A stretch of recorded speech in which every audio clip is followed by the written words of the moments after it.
رووسیا وڵاتەی زۆرترین ڕێژەی مسلمانانی ئەوروپای لەخۆگرتووە. رووسیا فراوانترین وڵاتی جیهانە لە ڕووی ڕووبەرەوە، کەوتۆتە کیشوەری ئاسیا و ئەوروپاوە.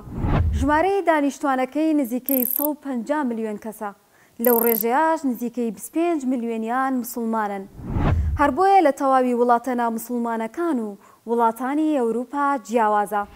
لە 95% مسلمانانی رووسیا بە بنەڕەت خەڵکی وڵاتەکەن و تەنیا لە 5% کۆچبەر و پەنابەرن.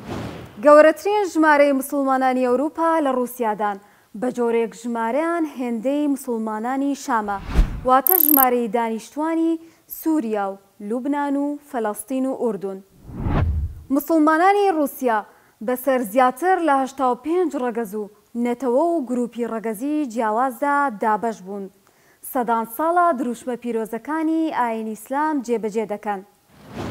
ئەوان بەسەر بەشە جیاوازەکانی وڵات، هاوشێوەی مۆسکۆ و سانت-پێترسبۆرگ و کۆمارەکانی قەوقازی سەر بە رووسیا دابەش بوون، لە نمونەی شیشان و داغستان و تەتەرستان. پێشبینی دەکرێت لە ساڵی 2030 ڕێژەی مسلمانان بۆ لە 30% بەرز ببێتەوە و ژمارەیان 33 ملیۆن تێبپەڕێنێت. بۆچی؟ بەهۆی بەرزی ڕێژەی هاوسەرگیری و زۆری ژمارەی لەدایکبوون، بەردەوامی کۆچکردن بۆ رووسیا و مسلمانبوونی شوێنکەوتەی ئاینەکانی دیکە. لە وڵاتی رووسیا دەیان ناوەند و لیژنەی فتوای سربەخۆ بوونیان هەیە. سەرەکیترینیان ناوەندی بەڕێوەبەرایەتی ئاینی مسلمانان و لیژنەی فتوای رووسیایە. بارەگای یەکەمیان لە ئوفایە و سەرۆکەکەی تەڵعات تاجەدینە. دووەمیان بارەگای لە مۆسکۆیە و ڕاوی عینەدین سەرۆکایەتی دەکات. ئەم ڕێکخرا و کۆمەڵە و دامەزراوانە سەرپەرشتی کاروباری ئاینی و دروشمە ئیسلامیەکانی مسلمانانی وڵاتی رووسیا دەکەن. لە رووسیا زیاتر لە 8,000 مزگەوت و شوێنی نوێژکردن بوونیان هەیە. لە بەشێکیان داوانەی فێرکردنی قورئانی پیرۆز و زانستە شەرعیەکان و زمانی عەرەبی دەوترێتەوە بۆ ئەوەی مسلمانان لە ئاینەکەیان شارەزا بکرێن. هەندێکیان لەو پەڕی جوانی و ترۆپکی ئەندازیاریدا دروستکراون. هەرچەندە بەشێک لە مسلمانانی ئەو وڵاتە بە ڕێژەیەکی کەمتر بە ڕێکارە ئاینیەکانەوە پابەندن، بەڵام پارێزگاری لە ناسنامەی خۆیان دەکەن. ئافرەتەکانیان تەوقە لەگەڵ بێگانە ناکەن. کچە مسلمانەکان بەدەگمەن هاوسەرگیری لەگەڵ کوڕە رووسیا نامسلمانەکان دەکەن. نیمچە دوورگەی قرم مێژوێکی دێرینی لەگەڵ لاینی ئیسلام هەیە، دەکەوێتە باشووری وڵاتی رووسیا و ئۆکرانیاوە.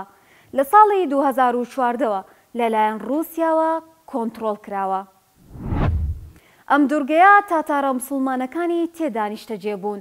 لە دوای جەنگی جیهانی دووەمەوە کۆمەڵکوژی و ڕاگواستنێکی چڕی مسلمانانی بەدەستی ڕژێمی ستالین بەخۆبینی.